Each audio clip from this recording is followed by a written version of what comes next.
পেছনের কাতারে একজন ভ্যান গাড়ি চালক, রিক্সা চালক, দিন মজুর দাঁড়িয়েছেন। পেছনের কাতারে গিয়ে কোটি কোটি টাকাওয়ালা দাঁড়িয়েছে। অবস্থা এমন হলো, সাজদায় যাওয়ার সময় একজন কোটি কোটিওয়ালা যেখানে সাজদা দিয়েছে সেই জায়গায় রিক্সাওয়ালা ভ্যানওয়ালার পাটা আছে। ওই পায়ের সামনে গিয়ে কোটিপতিওয়ালা সাজদায় লুটিয়ে পড়েছে। কারণ এখানে গোলামের পার্থক্য নাই, এখানে মালিকের ব্যবধান নাই, টাকাওয়ালা ধনী গরিবের ব্যবধান নাই, সুন্দর সুন্দরের ব্যবধান নাই। এখানে আমরা সবাই এক আল্লাহর গোলাম, আমাদের এটাই পরিচয়। ওয়ামা খালাকতুল জিন্না ওয়াল ইনসা ইল্লা লিয়াবুদুন।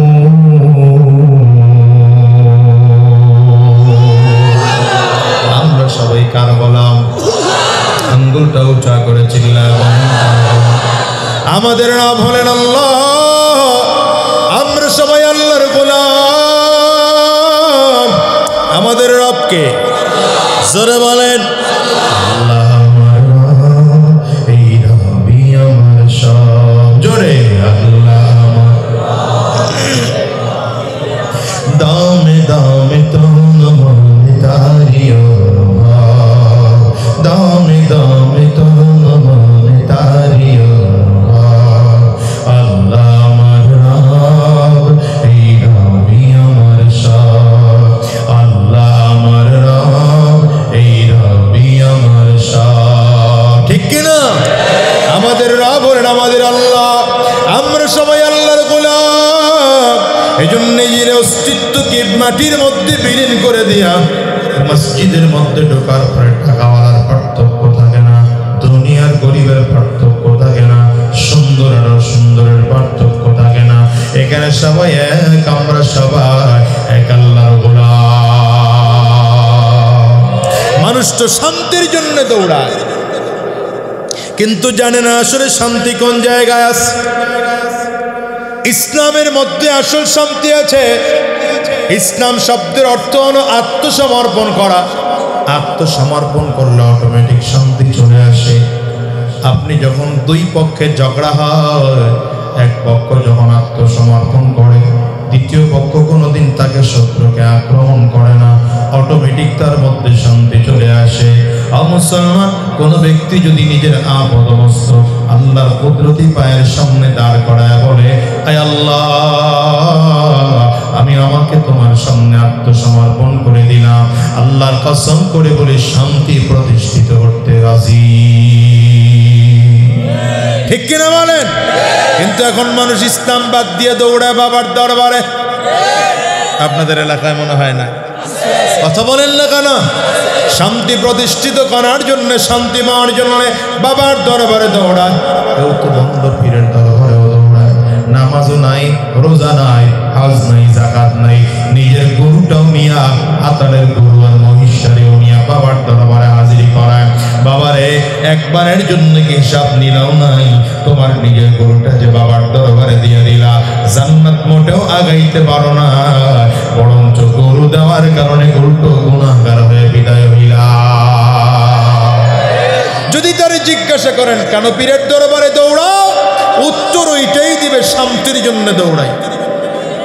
কথা কন না কেন? কিন্তু পীরের দরবারে কাছে অশান্তি বাড়ছে, এমন আছে না নাই? কথা বলেন না কেন? তাইলে শান্তি কোথা থেকে আসবে? শান্তি পাবেন কোথায়? বাবার দরবারে গেলেও শান্তি পাওয়া যায় না। আরেক দল তো মাজারে মাজারে দৌড়ায়, মনে করে ওখানে বুঝি অনেক শান্তি আছে। হ্যাঁ রে মিয়া, মাজারওয়ালা যদি হক হয়ে থাকে, তারপরেও তো মাজারে গিয়ে চাওয়া ইসলামী শরীয়তের বিধান করে না, ইসলামী শরীয়তের মধ্যে পারমিশন দেয় না। আপনি মাজারওয়ালার কাছে গিয়ে চাইতেছেন, মাজারে মাজারে গিয়ে দৌড়া, মাজারে মাজারে মান্নত করেন। কেউ যদি আপনারে প্রশ্ন করে কেন মাজারে মাজারে দৌড়া, উত্তর ওই একই আসে, শান্তির জন্য মাজারের মধ্যে দৌড়াই। আরেক দল আছে ক্ষমতার পেছনে দৌড়ায়। তো এক বছর মেম্বার থাকার পরে মনটাই চায় চেয়ারম্যান হবো, চেয়ারম্যান হওয়ার পরে মনটাই চায় উপজেলায় নির্বাচন করবো, উপজেলাও চেয়ারম্যান হয়ে যাওয়ার পরে মনটাই চায় এমপি হয়ে যাবো, এমপি হয়ে গেলে মনটাই চায় মন্ত্রী প্রধানমন্ত্রী হবো।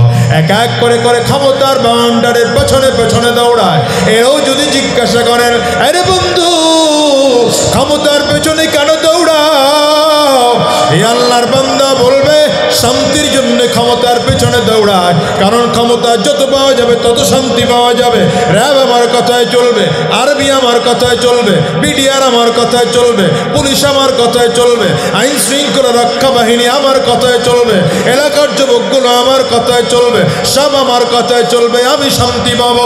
একটা বারের জন্য হিসাব নিলে দেখছনি ক্ষমতাওয়ালা ওরাও শান্তিতে নাই। আপনি সাধারণ জনগণ, রাত 9টা 10টা বেজে গেলে আপনার চোখে ঘুম এসে যায়, ফজরের আগে আর আপনার ঘুম ভাঙে না, রাত্র 12টা 1টা 2টার সময় একবার ঘুম একলাসা হয়ে যায়। আর প্রধানমন্ত্রীর দিকে খেয়াল করে দেখেন, সারা দেশের টেনশনে রাত্র 12টা বেজে গেছে, তারপরও ঘুম চোখে আসে না। ক্ষমতাও তো শান্তি নাই। আরেক দল আছে দৌড়ায় তো টাকার পিছনে, কথা কয় না, দৌড়ায় কিসের পিছনে? টাকার পেছনে দৌড়ায়। টাকা টাকা টাকা, সম্পদ যত হয় আরো লাগবে, কোটি কোটি টাকার মালিক আরো লাগবে, বাড়ি 2টার মালিক আরো বাড়ি হওয়া লাগবে, 5 বিঘা সম্পত্তির মালিক তারপরে আরো লাগবে। কি কথা কন না কেন? আমার আল্লাহ তাআলা কোরআন কারীমে বলেন, আল্লাহকুমুত তাকাসুর হাত্তা যুরতুমুল মাকাবির কাল্লা সাওফা তা'লামুন থুম্মা কাল্লা সাওফা তা'লামুন। মানুষের অবস্থা হলো এমন, সম্পদ যত হয় মানুষের চাহিদা মোটে মিটে না। আমার আরো লাগবে, আমার আরো লাগবে, আরো লাগবে, কত লাগবে? আমার আল্লাহ তাআলা বলেন, হাত্তা যুরতুমুল মাকাবির, কবরে যাওয়ার আগ পর্যন্ত মানুষের চাহিদা কোনোদিন মিটে না। আসলে একদল নবী আমার বলেন, লা ইয়ামলাউ ফাহু বনি আদম ইল্লা তুরাব। একদল বনি আদম এমন আছে, এদের সম্পদ যত হয় চাহিদা মোটে মিটে না, আমার আরো লাগবে। এই জন্য আমার নবী কয়, এই চাহিদা এদের অবস্থা এমন হলো, কবরে যাওয়ার আগ পর্যন্ত এদের চাহিদা মোটে মিটে না। কবরে যখন চলে যায়, কবরে যাওয়ার পরে মাটির চাকাগুলো যখন মুখের মধ্যে পড়ে তখন তার চাহিদা মিটে, এর আগে চাহিদা মিটে না। হিসাব নিলে দেখবেন টাকাওয়ালারাও কিন্তু শান্তির মধ্যে নাই, আরামের মধ্যে নাই। অথচ ঢাকায় গিয়ে দেখবেন গুলিস্তানের এলাকায় ফুটপাতে ফুটপাতে ছোট ছোট বাচ্চাগুলো ঘুমায়, ওই কমলাপুর রেল স্টেশনের মধ্যে ছোট ছোট বাচ্চাগুলো ঘুমায়। এই প্রচন্ড ঠান্ডার মধ্যে কম্বল একটা গায়ের মধ্যে ফালাইয়া মাথার নিচে ইট দিয়ে ঘুমাইয়া আছে। গত কয়েক বছর আগে ফেসবুকের মাধ্যমে দেখলাম কুত্তার পিঠে পেটের উপরে মাথা দিয়ে ঘুমায় রয়েছে। কুকুর ডিস্টার্ব করে না, কুকুরটাও ঘুমায়, মালিকটাও ঘুমায়, সারাটা রাত ঘুমায় আছে, তাদের ঘুম কেউ ভাঙতে যায় না। সকালবেলা পুলিশ বাড়ি দিলে ওইটা দৌড় দেয়। অথচ হিসাব নিলে দেখবেন আমার এই দেশের মধ্যে এমন কোটি কোটি টাকাওয়ালা আছে, কয়েকটা গেট, কয়েকজন সিকিউরিটি গার্ড, তারপরেও হয় না। এরপরে শীতের দিনে হিটার লাগে, এত এত কিছু লাগে, তারপরেও সাইকেলের টায়ার বাস্ট হইলে মনে করে কমফোর্ট বুঝি আসে নাই, বলো না? বোঝা গেল টাকায় শান্তি দেয় না, ক্ষমতায় শান্তি দেয় না। মুসলমান পীরের দরবারে দৌড়াইলেও শান্তি দেয় না, মাজারে মাজারে দৌড়াইলেও শান্তি দেয় না। শান্তি কোথায় আছে? আমার আল্লাহ বলে, ইন্নাদ-দীনা ইনদাল্লাহিল ইসলাম। ইসলাম যদি কেউ গ্রহণ করে, শান্তি অটোমেটিক তোমার কাছে চলে আসবে।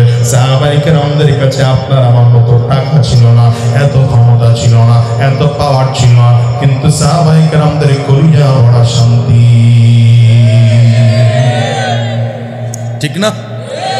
আমাদের যুগের অবস্থা হলো কোটি কোটি টাকার মালিক হাজী সাহেব রাস্তা দিয়ে হাঁটে, মাসে কয়েক কোটি টাকা ইনকাম, ইটের বাটা আছে কয়েকটা, বালুর খোলা আছে অনেকগুলো, কথা বল না কেন? এরপরে আবার বালু কেটে কেটে ব্রিজিং করে, আবার কতগুলো লঞ্চ আছে, কতগুলো ট্রলার আছে, কতগুলো স্টিমার আছে, এরপরে কত কন্ট্রাক্টরি ব্যবসা আছে। এরপরে মসজিদের ইমাম সাহেব জিজ্ঞাসা করে, হাজী সাহেব কেমন আছে? মুখ বেশ ভালো না, নাই, কথা কয় না, নাই। আবার মসজিদের ইমাম সাহেব মাত্র 5,000 টাকা বেতন দেন। আপনাকে ফেরিঘাট মসজিদের ইমাম সাহেবের বেতন কত? হ্যাঁ, 5,000 দিয়েই তো গরমের ঠেলায় টিকা যায় না। এই কথা কন না কেন? আল্লাহ না করুক যদি ফজরের আজান দিতে 2-4 মিনিট দেরি হয়ে যায়, সভাপতি সাহেব বাপ লয় কিসে দিন, মিয়া মুয়াজ্জিন সব কি আজান দিতে দেরি কেন? মাস্টার বেতন নেন না? আপনাদের এলাকায় নাই, সব জাগ হয়ে গেছে। কে আসেনি? আসেনি, মেজাজ গরম করে বানাইছে সভাপতি সাহেব। ওই ইমাম সাহেব মাত্র 5,000 বেতন। জিজ্ঞাসা করবেন ইমাম সাহেব কেমন আছেন? বলে আলহামদুলিল্লাহ ভালো আছি। অথচ বেতন মাত্র 5,000 টাকা। কোটি কোটি টাকাওয়ালার দিকে তাকাইলে চেহারাটা মনে হয় সালার চরের মতো, আর একজন আলেমের চেহারার দিকে তাকায় দেখেন না মনে হয় যেন বেলজিয়ামের আপেল। কি কথা কন না কেন? শান্তি আলাদা একটা বিষয়। টাকায় মানুষকে শান্তি দিতে পারে না, ক্ষমতা মানুষকে শান্তি দিতে পারে না, সম্মান মানুষকে শান্তি দিতে পারে না। পীরের দরবারে দৌড়ায় দৌড়ায় মানুষ শান্তি পেতে পারে না, মাজারে মাজারে দৌড়ায় শান্তি পাওয়া যায় না। কসম করে বলে শান্তি একমাত্র ইসলামে। এই জন্যই তো আমার আল্লাহ তাআলা নবীকে পাঠায় ঘোষণা দিচ্ছেন, ওয়ামা আরসালনাকা ইল্লা রাহমাতাল লিল আলামিন।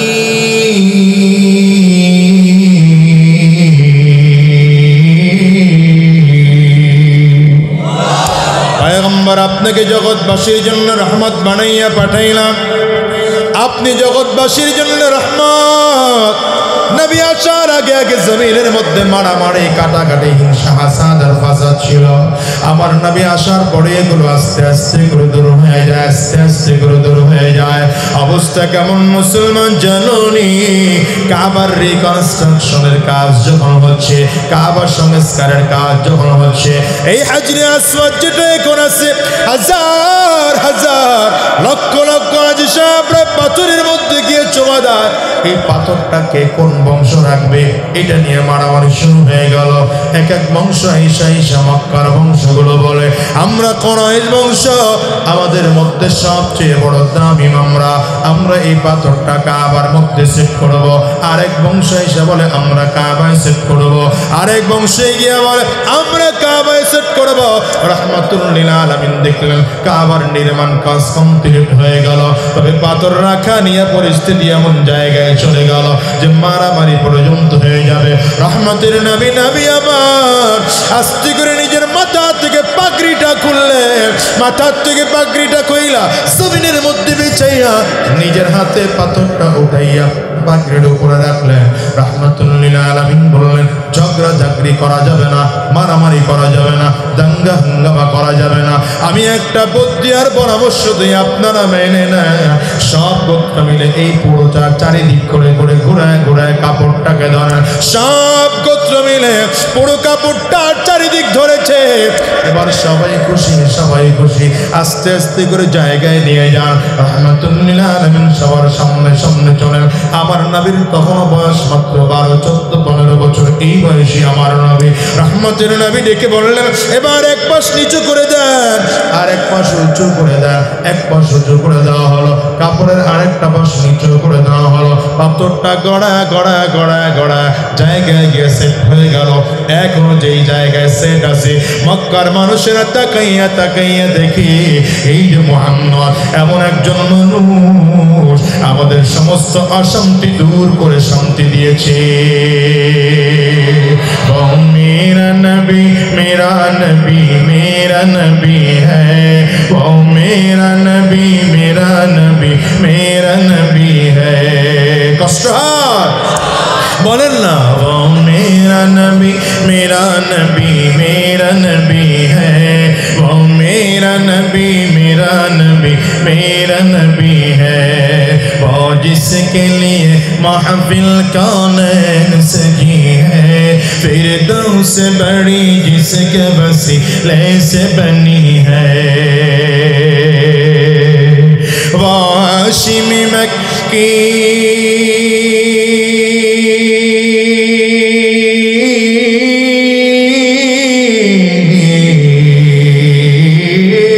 वाशिम मक्की मदनी युल अरबी है वो मेरा नबी मेरा नबी मेरा नबी है मुख बंद करे ना मुखटा खोले वो मेरा नबी मेरा नबी मेरा नबी है वो मेरा नबी मेरा नबी मेरा नबी है अल्लाह का फरमान अलम नशरह लक सदरक मंसूब है जी से वरफ़अना लक ज़िक्रक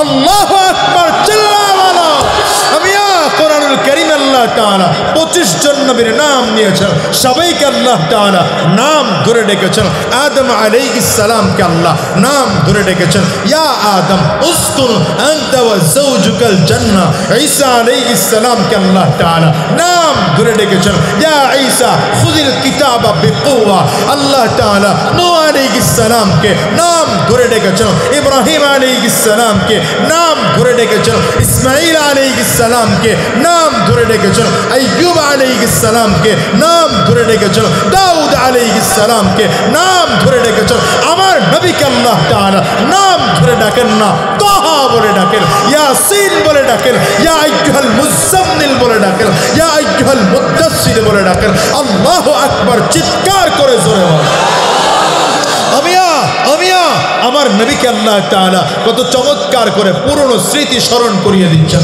আলাম নাশরাহ লাকা সাদরাক আলাম নাশরাহ লাকা সাদরাক ওয়া ওয়াদা'না আনকা বিজরাক আমার নবীকে আল্লাহ সান্তনা দিচ্ছেন ওয়া রাফা'না লাকা যিকরাক আমার নবীর সাথে আল্লাহ কথা বলছেন আলাম ইয়াজিদকা ইয়াতীমান ফাআওয়া ওয়া ওয়াজাদাকা দাল্লান ফাহাদা ওয়া ওয়াজাদাকা আইলান ফাআগনা আল্লাহু আকবার চিল্লা জোরে বলো अल्लाह का फरमान नशरह लक सदरक मंसूब है जी से वरफ़अना लक ज़िक्रक जिस ज़ात का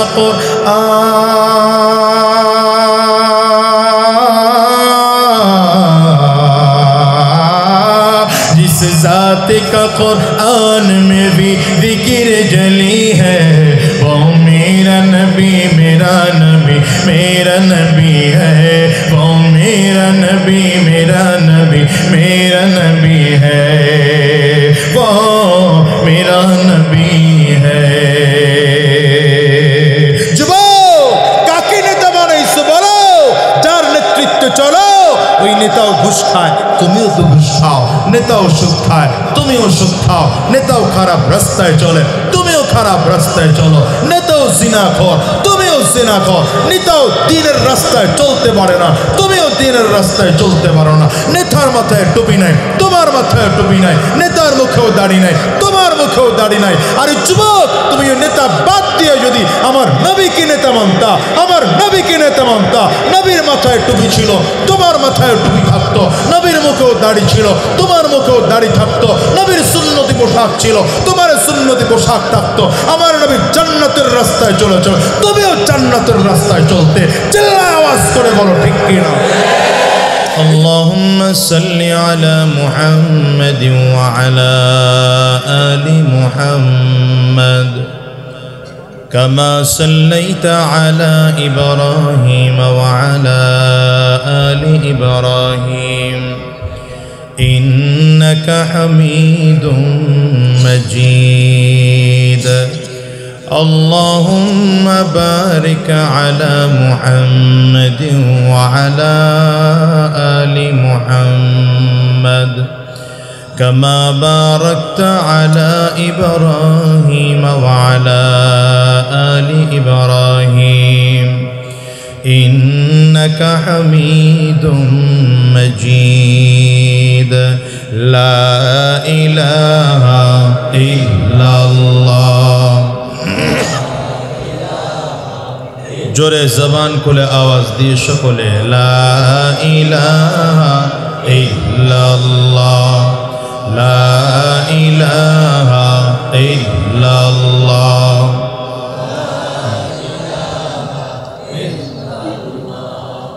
লা ইলাহা ইল্লাল্লাহ লা ইলাহা ইল্লাল্লাহ লা ইলাহা ইল্লাল্লাহ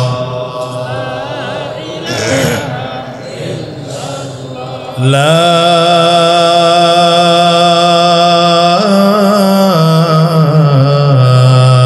ইলাহা ইল্লাল্লাহু মুহাম্মাদুর রাসূলুল্লাহ।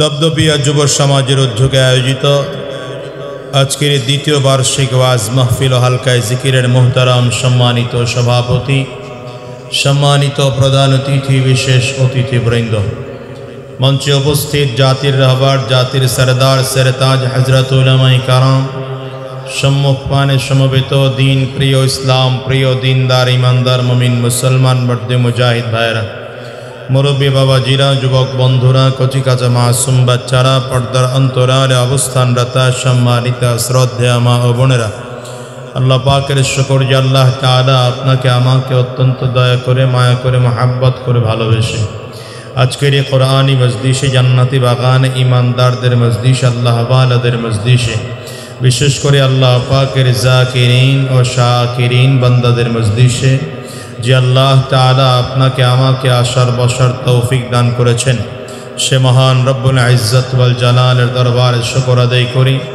আমরা সকলেই জবান খুলে আওয়াজ দিয়ে চিৎকার করে জোরে সোরে বলি আলহামদুলিল্লাহ।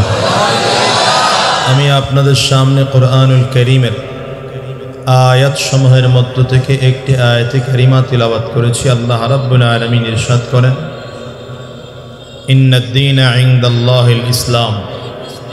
আল্লাহ পাকের কাছে একমাত্র মনোনীত ধর্মের নাম হলো ইসলাম। বলেন, আল্লাহ পাকের কাছে একমাত্র মনোনীত ধর্মের নাম কি? আওয়াজ দিয়ে সকলে কথা বলেন, আল্লাহ পাকের কাছে একমাত্র মনোনীত ধর্মের নাম কি? আরো একটু জোরে বলেন। আল্লাহ তাআলা বলেন, ওয়া মান ইয়াবতাগি গায়রাল ইসলামি দীনান ফালান ইউকবালা মিনহু ওয়া হুয়া ফিল আখিরাতি মিনাল খাসিরিন। রব্বে করিম বলেন, ইসলাম ছাড়া মানুষ যদি অন্য কোনো ধর্ম, অন্য কোনো পথ, অন্য কোনো পদ্ধতি মানুষ সেই দিকে ধাপিত হয়, আমি আল্লাহ পাকের কাছে সেটা গ্রহণযোগ্য নয়। গ্রহণযোগ্য তো নয়, বরঞ্চ মানুষ অন্য পথ আর অন্য মত খোঁজার কারণে এই মানুষটা আখিরাতেও এবং দুনিয়াতেও ক্ষতিগ্রস্ত হয়ে যাবে। ভালো করে বুঝবেন, পৃথিবীতে সবচেয়ে দামি ধর্ম হলো ইসলাম। আর ইসলাম শব্দের অর্থ হলো আত্মসমর্পণ। ইসলাম শব্দের অর্থ কি? জোরে বলেন, আওয়াজ করে বলেন, জবান খুলতে হবে। ইসলাম শব্দের অর্থ কি? আত্মসমর্পণ। মুসলিম শব্দের অর্থ হলো আত্মসমর্পণকারী। মুসলিম শব্দের অর্থ কি? আত্মসমর্পণকারী। আত্মসমর্পণ করব কার কাছে?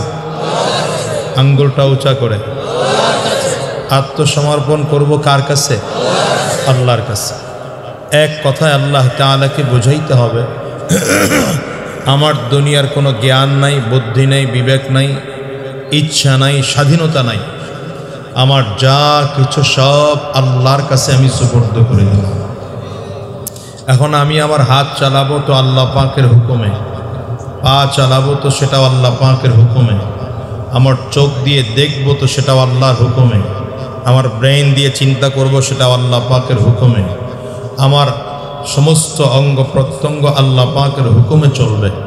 আল্লাহ পাকের হুকুমের বাহিরে আমি চলাতে পারবো না।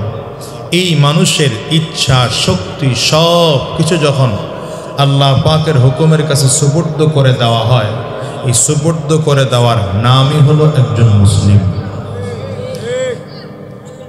মুসলমান চাইলেই যা ইচ্ছা তা করতে পারে না।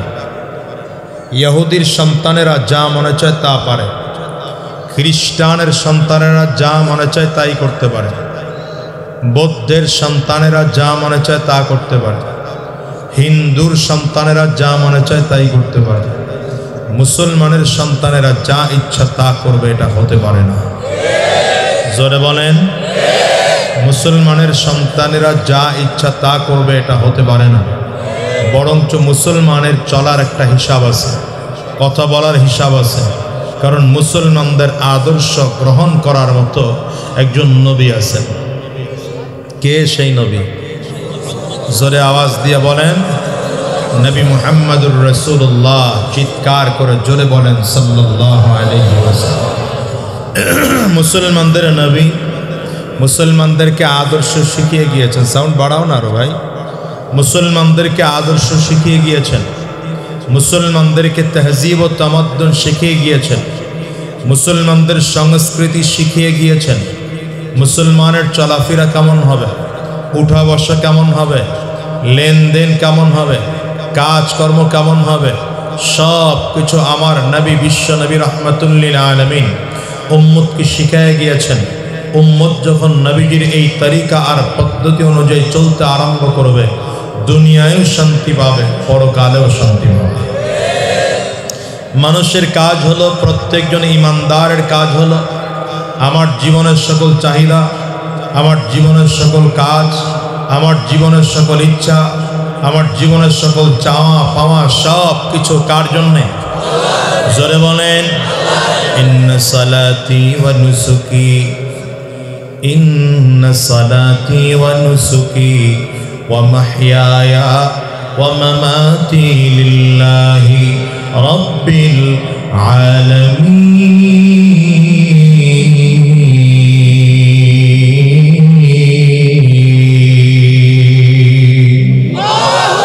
মুসলমানের ঘোষণা থাকবে, আমার নামাজ, আমার রোজা, আমার হজ, আমার যাকাত, আমার বেঁচে থাকা, আমার মরে যাওয়া, আমার জানি ইবাদত, আমার মানি ইবাদত, সব কিছু কার জন্য? জোরে আঙ্গুলটা উঁচা করে বলেন, কার জন্য? আমার নিজের ইচ্ছা কিছু নাই। এই জন্যই তো বান্দা এই সর্বোচ্চ আত্মসমর্পণের পদ্ধতিটা নামাজের মধ্যে গিয়ে দেখায়। কোথায় গিয়ে দেখায়? বান্দা নামাজের মধ্যে কি করে? শরীরের মধ্যে সবচেয়ে দামি অঙ্গ কপাল। শরীরের মধ্যে দামি অঙ্গের নাম কি? শরীরের মধ্যে যতগুলো অঙ্গ প্রত্যঙ্গ আছে, সবচেয়ে দামি অঙ্গ হলো, এর চেয়ে দামি আছে আর এর চেয়ে দামি আর কিছু নাই। এই জন্য কপাল যার তার সামনে নোয়ানো যায় না। এই কপালটা একজনের সামনেই নিচু করতে হয়। বান্দাকে আমার আল্লাহ তাআলা নামাজ শিখায়া, নামাজে এক পদ্ধতি দিলেন রুকু, আরেক পদ্ধতি দিলেন সাজদা। সাজদায় গিয়ে বান্দা শরীরের অঙ্গ প্রত্যঙ্গের মধ্যে সবচেয়ে দামি অঙ্গ কপালটাকে জমিনের মধ্যে ঠেকায়া বান্দা চমৎকার করে বলে, সুবহানা রাব্বিয়াল আ'লা, সুবহানা রাব্বিয়াল আ'লা, সুবহানা রাব্বিয়াল আ'লা। আমি আমার মহান সবচেয়ে বড় রবের পবিত্রতা বর্ণনা করি। আমার সবচেয়ে উঁচু মাপের রব কে? তিনি। জোরে বলেন, আমার সবচেয়ে উঁচু মাপের রব, যিনি সবচেয়ে বড়, সবচেয়ে বড়, সবচেয়ে বড়, সেই রবের পবিত্রতা বর্ণনা করতেছে বান্দা। কপালটাকে নিজের জমিনের মধ্যে ঠেকায়া নিজেকে অস্তিত্ব বিলীন করে দিয়া মালিক রে বোঝাইতে চায়, আল্লাহ আমার নিজের কোনো চাহিদা নাই, নিজের কোনো ইচ্ছা নাই, নিজের কোনো শক্তি নাই, নিজের কোনো বুদ্ধি নাই, নিজের কোনো জ্ঞান নাই। আমার নিজের যা যা ছিল সবগুলো আমি বিলীন করে দিয়েছি। এবার আমি অনেক বড় বুদ্ধিমান হওয়ার পরেও তোমার সামনে আমি বোকার রূপ নিয়েছি। অনেক জ্ঞানী হওয়ার পরেও তোমার সামনে মূর্খতার জ্ঞান ধরেছি। আমি তোমার সামনে মূর্খ, তোমার সামনে জ্ঞানহীন একজন গোলাম। আমি গোলাম হইয়া আমার শরীরের সবচেয়ে দামি অঙ্গ কপালটাকে জমিনের মধ্যে ঠেকাইয়া আমি তোমার জন্য পবিত্রতার সাক্ষী দিলাম। সুবহানা রাব্বিয়াল আ'লা। এই আত্মসমর্পণের মাধ্যমে সমাজে শান্তি প্রতিষ্ঠিত হয়। যার বাস্তব নমুনাই নামাজ। যেমন নামাজের মধ্যে সামনের কাতারে গোলাম দাঁড়াইছেন, পেছনের কাতারে মালিক দাঁড়িয়েছেন, সামনের কাতারে গাড়ির ড্রাইভার গিয়ে দাঁড়িয়েছেন, পেছনের কাতারে গাড়ির মালিক দাঁড়াইছে, সামনের কাতারে একজন ভ্যান গাড়ি চালক, রিক্সা চালক, দিন মজুর দাঁড়িয়েছেন, পেছনের কাতারে গিয়ে কোটি কোটি টাকাওয়ালা দাঁড়িয়েছে। অবস্থা এমন হলো, সাজদায় যাওয়ার সময় একজন কোটি কোটিওয়ালা যেখানে সাজদা দিয়েছে সেই জায়গায় রিক্সাওয়ালা ভ্যানওয়ালার পাটা আছে, ওই পায়ের সামনে গিয়ে কোটিপতিওয়ালা সাজদায় লুটিয়ে পড়েছে। কারণ এখানে গোলামের পার্থক্য নাই, এখানে মালিকের ব্যবধান নাই, টাকাওয়ালা ধনী গরিবের ব্যবধান নাই, সুন্দর সুন্দরের ব্যবধান নাই। এখানে আমরা সবাই এক আল্লাহর গোলাম, আমাদের এটাই পরিচয়।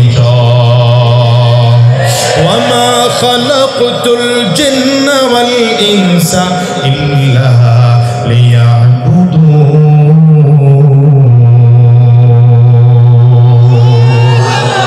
আমরা সবাই কার গোলাম? আঙ্গুলটা উঁচা করে চিল্লায় আমাদের নাম হলেন আল্লাহ। আমরা সবাই আল্লাহর গোলাম। আমাদের রবকে জোরে বলেন আল্লাহ আমার রব, এই রবই আমার সব। জোরে আল্লাহ আমার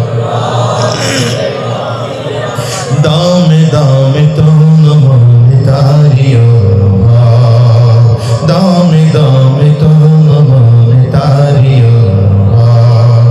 আল্লাহ আমার রব, এই রবই আমার সব। আল্লাহ আমার রব, এই রবই আমার সব। ঠিক কিনা? আমাদের রব হলেন আমাদের আল্লাহ। আমরা সবাই আল্লাহর গোলাম। এই জন্য নিজের অস্তিত্বকে মাটির মধ্যে বিলীন করে দিয়া মসজিদের মধ্যে ঢোকার পরে টাকাওয়ালার পার্থক্য থাকে না, দুনিয়ার গরিবের পার্থক্য থাকে না, সুন্দর আর অসুন্দরের পার্থক্য থাকে না। এখানে সবাই এক, আমরা সবাই এক আল্লাহর গোলাম। মানুষ তো শান্তির জন্য দৌড়ায়, কিন্তু জানে না আসলে শান্তি কোন জায়গায় আছে। ইসলামের মধ্যে আসল শান্তি আছে। ইসলাম শব্দের অর্থ হলো আত্মসমর্পণ করা। আত্মসমর্পণ করলে অটোমেটিক শান্তি চলে আসে।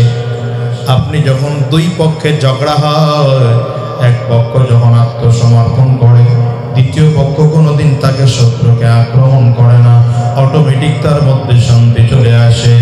মুসলমান কোন ব্যক্তি যদি নিজের আপদমস্ত আল্লাহর কুদরতি পায়ের সামনে দাঁড় করায় বলে, আয় আল্লাহ, আমি আমাকে তোমার সামনে আত্মসমর্পণ করে দিলাম, আল্লাহর কসম করে বলে শান্তি প্রতিষ্ঠিত করতে রাজি। ঠিক কিনা বলেন? কিন্তু এখন মানুষ ইসলাম বাদ দিয়ে দৌড়ায় বাবার দরবারে। আপনাদের এলাকায় মনে হয় না? কথা বলেন না কেন? শান্তি প্রতিষ্ঠিত করার জন্য, শান্তি পাওয়ার জন্য বাবার দরবারে দৌড়ায়। কেউ তো বন্ধ পীরের দরবারেও দৌড়ায়। নামাজও নাই, রোজা নাই, হজ নাই, যাকাত নাই, নিজের গরুটাও নিয়া, আতালের গরু আর মহিষারেও নিয়া বাবার দরবারে হাজিরি করায়। বাবারে একবারের জন্য কি হিসাব নিলাও নাই? তোমার নিজের গরুটা যে বাবার দরবারে দিয়ে দিলা, জান্নাত মোটেও আগাইতে পারো না, বরঞ্চ গরু দেওয়ার কারণে উল্টো গুনাহগার হয়ে বিদায় হইলা। যদি তারে জিজ্ঞাসা করেন কেন পীরের দরবারে দৌড়াও, উত্তর ওইটাই দিবে, শান্তির জন্য দৌড়াই।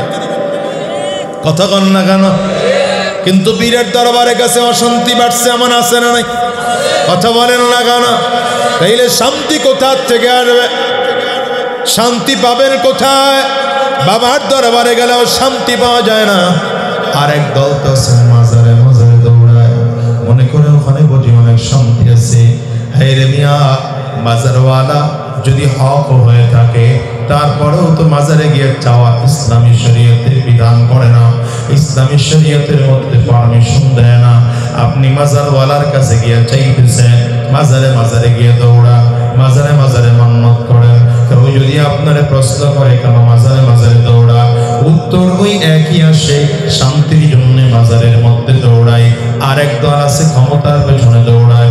1 বছর মেম্বার থাকার পরে মনটাই চায় চেয়ারম্যান হবো, চেয়ারম্যান হওয়ার পরে মনটাই চায় উপজেলায় নির্বাচন করবো, উপজেলাও চেয়ারম্যান হয়ে যাওয়ার পরে মনটাই চায় এমপি হয়ে যাবো, এমপি হয়ে গেলে মনটাই চায় মন্ত্রী প্রধানমন্ত্রী হবো। এক এক করে করে ক্ষমতার বাউন্ডারির পেছনে পেছনে দৌড়ায়। এও যদি জিজ্ঞাসা করেন, আরে বন্ধু ক্ষমতার পেছনে কেন দৌড়াও? এই আল্লাহর বান্দা বলবে, শান্তির জন্য ক্ষমতার পেছনে দৌড়ায়, কারণ ক্ষমতা যত পাওয়া যাবে তত শান্তি পাওয়া যাবে। র্যাব আমার কথায় চলবে, আর্মি আমার কথায় চলবে, বিডিআর আমার কথায় চলবে, পুলিশ আমার কথায় চলবে, আইন শৃঙ্খলা রক্ষা বাহিনী আমার কথায় চলবে, এলাকার যুবকগুলো আমার কথায় চলবে, সব আমার কথায় চলবে, আমি শান্তি পাবো। একটা বারের জন্য হিসাব নিলে দেখছনি ক্ষমতাওয়ালা ওরাও শান্তিতে নাই। আপনি সাধারণ জনগণ, রাত 9টা 10টা বেজে গেলে আপনার চোখে ঘুম এসে যায়, ফজরের আগে আর আপনার ঘুম ভাঙে না, রাত্র 12টা 1টা 2টার সময় একবার ঘুম একলাসা হয়ে যায়। আর প্রধানমন্ত্রীর দিকে খেয়াল করে দেখেন, সারা দেশের টেনশনে রাত্র 12টা বেজে গেছে, তারপরেও ঘুম চোখে আসে না। ক্ষমতাও তো শান্তি নাই। আরেক দল আছে দৌড়ায় তো টাকার পিছনে, কথা কয় না, দৌড়ায় কিসের পিছনে? টাকার পেছনে দৌড়ায়। টাকা টাকা টাকা, সম্পদ যত হয় আরো লাগবে, কোটি কোটি টাকার মালিক আরো লাগবে, বাড়ি 2টার মালিক আরো বাড়ি হওয়া লাগবে, 5 বিঘা সম্পত্তির মালিক তারপরে আরো লাগবে। কি কথা কন না কেন? আমার আল্লাহ তাআলা কোরআন কারীমে বলেন, আল্লাহকুমুত তাকাসুর হাত্তা যুরতুমুল মাকাবির কাল্লা সাওফা তা'লামুন থুম্মা কাল্লা সাওফা তা'লামুন। মানুষের অবস্থা হলো এমন, সম্পদ যত হয় মানুষের চাহিদা মোটে মিটে না। আমার আরো লাগবে, আমার আরো লাগবে, আরো লাগবে, কত লাগবে? আমার আল্লাহ তাআলা বলেন, হাত্তা যুরতুমুল মাকাবির, কবরে যাওয়ার আগ পর্যন্ত মানুষের চাহিদা কোনোদিন মিটে না। আসলে একদল নবী আমার বলেন, লা ইয়ামলাউ ফাহু বনি আদম ইল্লা তুরাব। একদল বনি আদম এমন আছে, এদের সম্পদ যত হয় চাহিদা মোটে মিটে না, আমার আরো লাগবে। এই জন্য আমার নবী কয়, এই চাহিদা এদের অবস্থা এমন হলো, কবরে যাওয়ার আগ পর্যন্ত এদের চাহিদা মোটে মিটে না। কবরে যখন চলে যায়, কবরে যাওয়ার পরে মাটির চাকাগুলো যখন মুখের মধ্যে পড়ে তখন তার চাহিদা মিটে, এর আগে চাহিদা মিটে না। হিসাব নিলে দেখবেন টাকাওয়ালারাও কিন্তু শান্তির মধ্যে নাই, আরামের মধ্যে নাই। অথচ ঢাকায় গিয়ে দেখবেন গুলিস্তানের এলাকায় ফুটপাতে ফুটপাতে ছোট ছোট বাচ্চাগুলো ঘুমায়, ওই কমলাপুর রেল স্টেশনের মধ্যে ছোট ছোট বাচ্চাগুলো ঘুমায়। এই প্রচন্ড ঠান্ডার মধ্যে কম্বল একটা গায়ের মধ্যে ফালাইয়া মাথার নিচে ইট দিয়ে ঘুমাইয়া আছে। গত কয়েক বছর আগে ফেসবুকের মাধ্যমে দেখলাম কুত্তার পিঠে পেটের উপরে মাথা দিয়ে ঘুমায় রয়েছে। কুকুর ডিস্টার্ব করে না, কুকুরটাও ঘুমায়, মালিকটাও ঘুমায়, সারাটা রাত ঘুমায় আছে, তাদের ঘুম কেউ ভাঙতে যায় না।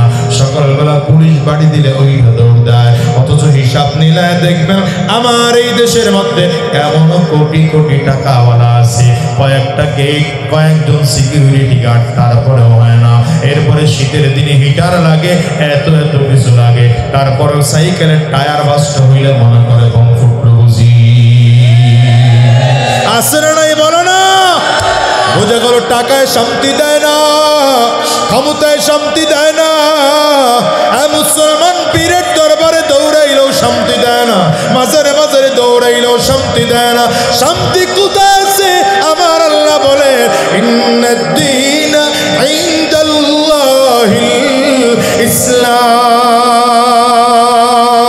ইসলাম যদি কেউ গ্রহণ করে, শান্তি অটোমেটিক তোমার কাছে চলে আসবে। সাহাবায়ে কেরামদের কাছে আপনার আমার মতো টাকা ছিল না, এত ক্ষমতা ছিল না, এত পাওয়ার ছিল না, কিন্তু সাহাবায়ে কেরামদের কলিজা ভরা শান্তি, ঠিক না? আমাদের যুগের অবস্থা হলো কোটি কোটি টাকার মালিক হাজী সাহেব রাস্তা দিয়ে হাঁটে, মাসে কয়েক কোটি টাকা ইনকাম, ইটের বাটা আছে কয়েকটা, বালুর খোলা আছে অনেকগুলো, কথা বল না কেন? এরপরে আবার বালু কেটে কেটে ব্রিজিং করেন, আবার কতগুলো লঞ্চ আছে, কতগুলো ট্রলার আছে, কতগুলো স্টিমার আছে, এরপরে কত কন্ট্রাক্টরি ব্যবসা আছে। এরপরে মসজিদের ইমাম সাহেব জিজ্ঞাসা করে, হাজী সাহেব কেমন আছে? মুখ বেসকা ভালো না নাই, কথা কয় না নাই। আবার মসজিদের ইমাম সাহেব মাত্র 5,000 টাকা বেতন দেন। আপনাকে ফেরিঘাট মসজিদের ইমাম সাহেবের বেতন কত? হ্যাঁ, 5,000 দিয়েই তো গরমের ঠেলায় টিকা যায় না। এই কথা কন না কেন? আল্লাহ না করুক যদি ফজরের আজান দিতে 2-4 মিনিট দেরি হয়ে যায়, সভাপতি সাহেব বাপ লয় কিসে দিন, মিয়া মুয়াজ্জিন সব কি আজান দিতে দেরি কেন? মাস্টার সাহেব বেতন নেন না? আপনাদের এলাকায় নাই, সব জাগ হয়ে গেছে। কে আসেনি? আসেনি, মেজাজ গরম করে বানাইছে সভাপতি সাহেব। ওই ইমাম সাহেব মাত্র 5,000 বেতন। জিজ্ঞাসা করবেন ইমাম সাহেব কেমন আছেন? বলে আলহামদুলিল্লাহ ভালো আছি। অথচ বেতন মাত্র 5,000 টাকা। কোটি কোটি টাকা ওয়ালার দিকে তাকাইলে চেহারাটা মনে হয় সালার চরের মতো, আর একজন আলেমের চেহারার দিকে তাকায় দেখেন না মনে হয় যেন বেলজিয়ামের আপেল। কি কথা কন না কেন? শান্তি আলাদা একটা বিষয়। টাকায় মানুষকে শান্তি দিতে পারে না, ক্ষমতা মানুষকে শান্তি দিতে পারে না, সম্মান মানুষকে শান্তি দিতে পারে না। পীরের দরবারে দৌড়ায় দৌড়ায় মানুষ শান্তি পেতে পারে না, মাজারে মাজারে দৌড়ায় শান্তি পাওয়া যায় না। কসম করে বলে শান্তি একমাত্র ইসলামে। শান্তি কোথায়? শান্তি কোথায়? কেউ তো মনে মনে আবার কয় হুজুর আপনি ওয়াজ করে লাভ কি, আপনিও তো ওই ক্ষমতার পিছনে দৌড়ায়। মাত্র চেয়ারম্যান দিয়ে শুরু করছেন, কোন পর্যন্ত গিয়ে টাকা আমি ক্ষমতার পিছনে দৌড়াই, ব্যাপারটা এমন না। আমি ওই একটা জায়গাকে ইবাদত মনে করে কাজ করি। কথা বলেন না? আমি ওই একটা জায়গাকে ইবাদত মনে করে কাজ করি। কারণ ওই একটু আগে চেয়ারম্যান সাহেবকে বলছিলাম যে আপনার দাড়ি দেখে হয়তো এমন হতে পারে এলাকার 50 জন যুবক দাড়ি রেখেছে, আপনার মাথার টুপি দেখে এলাকার 50 জন মানুষ মাথায় টুপি দিয়েছে, আপনার সুন্নতি পোশাক দেখে এলাকার 50 জন মানুষ সুন্নতি পোশাক পরেছে। এমন করে এলাকার জনপ্রতিনিধিরা যদি মুখের দাড়ি থাকতো, মাথায় সুন্নতি টুপি থাকতো, সুন্নতি পোশাক থাকতো, ঘুষ থেকে বিরত থাকতো, সুদ থেকে বিরত থাকতো, আর কোন রাহাজানি চিন্তায় দর্শনগুলো করতো না, আমার দেশের 50% চুরি বন্ধ হয়ে যেত। এখন কেন গেলাম? উত্তর নিজে খুঁজে জানান, আমি আর কমো না। কথা কন না কেন? বেশি কইতে গেলে টাইম লাগবে না? আমি কন কন খালি কন। হ্যাঁ, কেন গিয়েছি বুঝে নেন। অন্তত ওই একটা জায়গা তো ভালো আছে। আসতে কয় কেন? এটা ভালো লাগে না। হুজুররা রাজনীতি করবে কেন? রাজনীতি হুজুরেরা করবে না, এই দাড়িওয়ালা টুপিওয়ালারা রাজনীতি করবে না, রাজনীতি করবে চোরেরা। কথা বলে না কেন? রাজনীতি করবে চোরেরা, রাজনীতি আলেমরাই করবে। রাজনীতি করার অধিকার দাড়িওয়ালা টুপিওয়ালা জুব্বাওয়ালাদেরই আছে।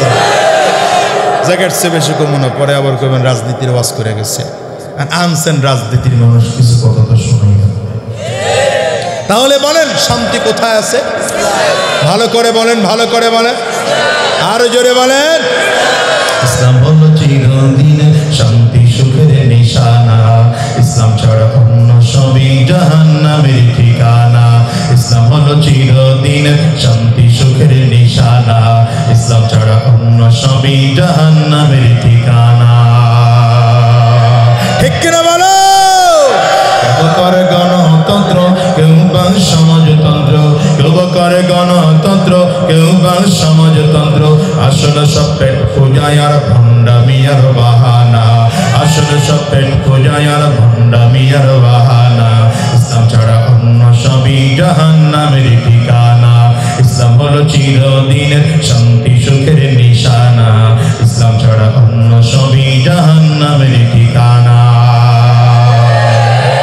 শান্তি তো ইসলামে আছে, অন্য কোথাও শান্তি নাই। চিল্লায় কও ঠিক কিনা?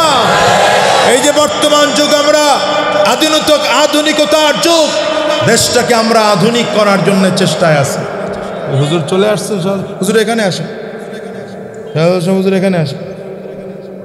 হ্যাঁ, আমি চিন্তা করছিলাম যে 9টা 9:15 ছেড়ে দেবো, কিন্তু এখন মাইক সেট করতে করতে আমার দেরি হয়ে গেছে, এই জন্য আমি আরেকটু বাড়ায় দিই, ঠিক না?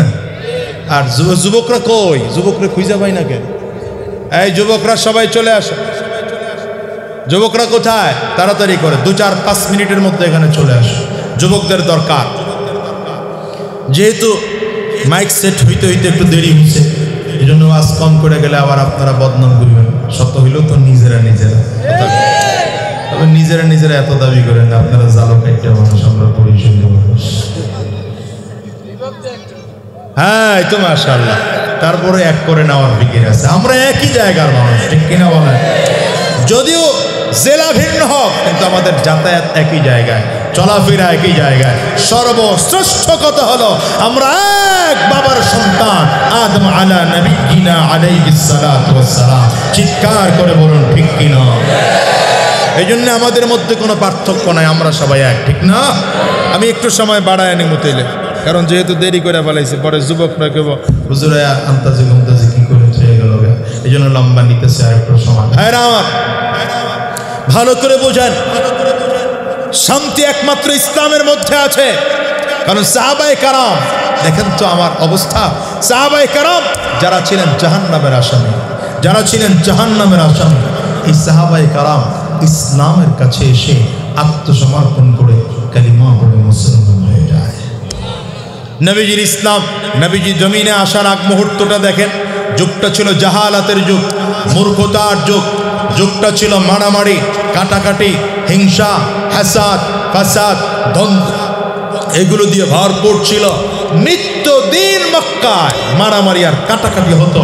এমনকি স্বয়ং কাবার মধ্যে 360টা মূর্তি ঢুকায় রাখছে। কাবা শরীফ তাওয়াফ করত কাফিররা উলঙ্গ হইয়া। বিয়ে শাদী বলতে কিচ্ছু ছিল না, পরিস্থিতি এত ভয়ঙ্কর ছিল। বাইহাকির হাদিসের মধ্যে এসছে, আম্মা জান আয়েশা সিদ্দিকা রাদিয়াল্লাহু আনহা বলেন যে পরিস্থিতি তো ভয়ঙ্কর ছিল, নিজের বাবাকে সন্তান হত্যা করে নিজের মাকে বিয়ে করতে সম্পদের মালিক হওয়ার জন্য। নাউজুবিল্লাহ, আরো আসতে কোন নাউজুবিল্লাহ, মনে হয় যেন ফরমালিন দিয়ে নাউজুবিল্লাহ ভিজাইতেছে। জোরে চিল্লায় বলেন নাউজুবিল্লাহ। বাবাকে হত্যা করত, মাকে বিয়ে করত সম্পদের মালিক হওয়ার জন্য। ভাই নিজের আপন বোনকে বিয়ে করত। পরিস্থিতি এত ভয়ঙ্কর ছিল। আম্মা জান আয়েশা সিদ্দিকা রাদিয়াল্লাহু আনহা 4 ধরনের বিয়ের কথা বলেছেন। জাহালাতের যুগে, মূর্খতার যুগে 4 ধরনের বিয়ের প্রথা চালু ছিল। দেখেন কত ভয়ঙ্কর যুগ ছিল। একটা বিয়ের প্রথা যেটা এই যুগের সাথে মোটামুটি মিলে, ছেলে পাঠাতো, অথবা মেয়ে পক্ষ ছেলে পক্ষের কাছে প্রস্তাব পাঠাতো, প্রস্তাবের মাধ্যমে বিয়ে হতো। এটা মোটামুটি মিলে। এগুলো এক ধরনের বিয়ে প্রথা চালু ছিল, যেটা সেই সময় বৈধ ছিল। ইসলামী শরিয়া আসার পরেও ইসলামী শরিয়া এটাকে বৈধতা দিয়েছে। আরেক ধরনের বিয়ে ছিল, যেটা একজন মহিলার কাছে 10 জন পুরুষ যাতায়াত করতো একই সাথে। কত ভালো করে বুঝবেন, ইশারায় বুঝে নেবেন। সব বয়সী লোক আছে, আমি ক্লিয়ার করে বলতে পারবো না। এক মহিলার কাছে 10 ধরনের লোক একই সাথে যাতায়াত করত। আস্তে আস্তে করে যখন খবর পাওয়া যেত মহিলার সন্তান সম্ভবা, তখন মহিলার সন্তান ভূমিষ্ঠ হওয়ার পরে এই 10 জনের মধ্যে যে কোনো একজনকে মহিলা যদি বলতো এই সন্তানটার বাবা অমুক যুবক, মেনে নেওয়া লাগতো সামাজিকভাবে, তাকেই স্ত্রী হিসাবে, তাকেই সন্তান হিসাবে পুরুষকে মেনে নেওয়া লাগতো। আচ্ছা বলেন, সমাজটা কত নোংরা! এই সমাজটা কত নোংরা ছিল। এগুলো এক ধরনের। আর এক ধরনের ছিল, যেই একজন মহিলার ঘরে 40-এর কম 10-এর অধিক পুরুষ যাতায়াত করত। 40-এর কম 10-এর অধিক পুরুষ যাতায়াত করত। এদের ঘরে লাল নিশানা টানানো থাকতো। মানুষ দেখলেই বুঝতো এরা এই টাইপের মানুষ। কোন টাইপের মানুষ বুঝে নেবেন। এক পর্যায়ে যখন দেখা যাইত এই মহিলার সন্তান সম্ভবা, সন্তান জমিনে ভূমিষ্ঠ হওয়ার পরে একজন গবেষককে ডাকা হতো, আর ওই 40 জন যুবককে একত্রিত করে ডাকা হতো। তাদের নাম ঠিকানা আগেই লিখে দেওয়া হয়েছে। এদের মধ্য থেকে যেই মানুষটার সাথে এই সন্তানের চেহারা মোটামুটি কাছাকাছি হতো, গবেষক গবেষণা করে দেখত ওই লোকটাই এই ছোট সন্তানের বাবা। সামাজিকভাবে মেনে নেওয়া লাগতো, এই মহিলাকে স্ত্রী হিসেবে মেনে নেওয়া লাগতো, বাস সমাজ মেনে নিয়েছে। আরেক ধরনের মহিলা ছিল যাদের বিয়ে বলতে কিছু আছে, স্বামী সংসার বলতে কিছু আছে, এটাই ছিল না। এদের জীবনটাই ছিল যৌনচার করে করে চলতে। মহারানা ছিল না। সেই সময়ের অবস্থা এমন, মহিলাদের যখন তাদের সৃজনার অসুস্থতা আসত, একদল তো এত বাড়াবাড়ি করত যে ওই সময়ও স্বামী স্ত্রীর মেলামেশা লেনদেন সব চলত। আরেক দল তো এত ঘৃণা করত মহিলাদেরকে যে ওই সময় মহিলাদেরকে আলাদা ঘরের মধ্যে তারাবদ্ধ করে রাখত। আরো আশ্চর্যের খবর হলো, সেই সময়ে মহিলা হওয়া, মেয়ে হয়ে জন্মগ্রহণ করাটাই যেন পাপের ছিল, অপরাধের ছিল। আপনি জানেন প্রসিদ্ধ ঘটনা আছে দাহিয়াতুল কলব। দাহিয়াতুল কলবে সাহাবের নাম কিন্তু দাহিয়াতুল কলব না। সাহাবিকে আমার নবী উপাধি দিয়েছে দাহিয়াতুল কলব, শক্ত দিলওয়ালা। এই সাহাবি একজন দুইজন নয়, 100 মেয়েকে জীবিত দাফন করেছে শুধুমাত্র মেয়ে সন্তানের বাবা এই লজ্জায়। কিন্তু ইসলাম কি করছে? মুসলমান দেখেন, ইসলাম এদিকে তাকান, ইসলাম আসার সাথে সাথে ইসলাম পদ্ধতি করে দিল, মহারানা ধার্য করে দেওয়া হলো। ইসলাম আসার সাথে সাথে আমার নবী বললেন, হুব্বিবা ইলাইয়া মিন দুনিয়াকুম সালাস। মনোযোগী না হলে বুঝবেন না। হুব্বিবা ইলাইয়া মিন দুনিয়াকুম সালাস। ইসলাম আসার সাথে সাথে আমার নবী ঘোষণা দিলেন, আমি নবীর কাছে দুনিয়ার মধ্যে 3টা জিনিস প্রিয়। এর মধ্যে এক শ্রেণীর হলো ওয়ান নিসা, মহিলা জাতি আমি নবীর কাছে প্রিয়। অর্থাৎ মায়ের জাতি প্রিয়, কন্যার জাতি প্রিয়, হালাল স্ত্রী প্রিয়। ও মুসলমান, আমার নবীর কাছে বোনের জাতি প্রিয়। নবী আমার নিজের মেয়ের ব্যাপারে ঘোষণা দিয়েছেন, ফাতেমা তু বিদআতুম মিন্নি, ফাতেমা আমার কলিজার টুকরা। আল্লাহু আকবার, চিৎকার করে বলো। ইসলাম এসে পদ্ধতি করে দিয়েছে, মহারণা আদায় করতে হবে। আর আমরা এখন মহারণা আদায় করি কেমনে? শ্বশুর বাড়ির থেকে উল্টা যৌতুক নেই। কথা কয় না? শ্বশুর বাড়ির থেকে যৌতুক নিয়ে বিয়ে করছেন কেডা হাত তোলেন। তুলবে না জানি তো, এই রোগের রোগী তো সব।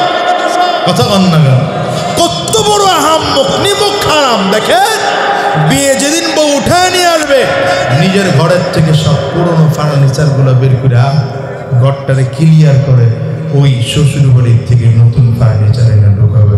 কম বক্ত, তোরে বিয়ে করতে গেছে কেটা? এই বিয়ে করতে গেছে কে তোমার? বলো। হ্যাঁ, আবার অহংকার করে, গর্ব করে। ছেলের বাবা মেয়ের বাবার কাছে গিয়া কয়, মিয়া সাহেব, ছেলেটারে লেখাপড়া করা, এত মানুষ বানাইলাম, এত কিছু লেখাপড়া করাইলাম, ডক্টরেট ডিগ্রি বানাইলাম, এমএড পাস করাইলাম, বিএড পাস করাইলাম, বিশাল কিছু করলাম, অথচ ছেলেটার একটু বিদেশ পাঠানো দরকার। আপনার কাছে বেশি চাইটাই না, 1,25,000 টাকা লাগে। হ্যাঁ, চাইটাই না আপনার কাছে, চাওয়ার বাদ রাখছে। হ্যাঁ, বিআই সাহেব কয়, ফ্ল্যাশটা বন্ধ করেন না। বিআই সাহেব কয়, মিয়া 20 লাখ 25 লাখ এটা ব্যাপার হলো, দিমুনে পাঠায় গেছে। বাস, স্বামী জামাই সাহেব শ্বশুরের টাকায় বিদেশ গেছে। বিদেশ গিয়ে বউয়ের নামে আলাদা টাকা, স্ত্রীর নামে আলাদা টাকা, শ্বশুরের নামে আলাদা অ্যাকাউন্ট, শাশুড়ির নামে আলাদা অ্যাকাউন্ট। কথা কন না কেন? শালার জন্যে পালসার, এফজেড, সিভিজেড। কথা কন না? হ্যাঁ, আর শালির জন্য প্রতি মাসে মাসে আলাদা আইফোন, স্যামসাং, গ্যালাক্সি। বুড়া বাবার খবরও নেয় না, মায়ের খবরও নেয় না। এই বুড়া বাপ মসজিদে ঘুরে আর ইমাম সাহেবের কাছে দোয়া চায়, হুজুর দোয়া কইরেন, বিয়ে করাইলাম না যিনি পোলাটারে হারাইলাম। এই কপাল পোড়া বুড়িয়া, দোষ তো তোমার। 25 লক্ষ টাকা দিয়ে তোমার ছেলেকে তার শ্বশুরের কাছে বিক্রি করে দিছ। এখন সে আর তোমার কথায় চলবে না, তার শ্বশুরের কথাই চলবে। আছে না কথা, লোভে পাপে তুমি তো লোভ করছো। তোমাকে আল্লাহ যতটুকু সম্পদ দিয়েছ ততটুকু দিয়ে শুকর আদায় করো নাই কেন? ততটুকু তো তুমি সন্তুষ্ট থাকো নাই কেন? মেয়ের বাবা বিপদে পড়ে যায়, দুর্বল হলে ইউনিয়ন পরিষদে যায়, চেয়ারম্যান সাহেব ভুক্তভোগী, এটা চেয়ারম্যান সাহেব কিছু আমার টাকা ঢোকা দিয়ে মেয়েটা বিয়ে করাইতে পারতেছি না। নাই এমন কথা বলেন না? নাই এমন? এ লোক কই যায়? যায় কই? কই যান? আরে মিয়া বল, এখন গেলে তো আবার ভিন্ন কিছু মনে হবে, যৌতুক করে লেগে যাইতেছে। উঠেন না কেউ, এখন উঠলে মনে হবে তো উল্টা কিছু, বুঝেন না? যৌতুকের বিরুদ্ধে কইতেছে তো, রাগ করতেছে, মন মতো কথা কইতে পারতেছে না, যেভাবে মন মতো কথা করার ইচ্ছা ছিল পারতেছি না, এটা বুঝে লয়ে। ভাইরা আমার, জীবনটাকে ধ্বংস করে দিলাম, ইসলামের বাইরে চইলাম। ইসলামের পক্ষে থাকেন, কোরআনের পক্ষে থাকেন, দ্বীনের পক্ষে থাকেন, আল্লাহর কসম করে বলে যান শান্তি হবে। চিল্লায় বলো, শান্তি আছে কোথায়? বলেন না, শান্তি আছে কোথায়? নবীজি আসার সাথে সাথে শান্তি প্রতিষ্ঠিত হয়ে গেল। আল্লাহু আকবার, চিল্লায় বলো। এই জন্যই তো আমার আল্লাহ তাআলা নবীকে পাঠায় ঘোষণা দিচ্ছেন, ওয়ামা আরসালনাকা ইল্লা রাহমাতাল লিল আলামিন।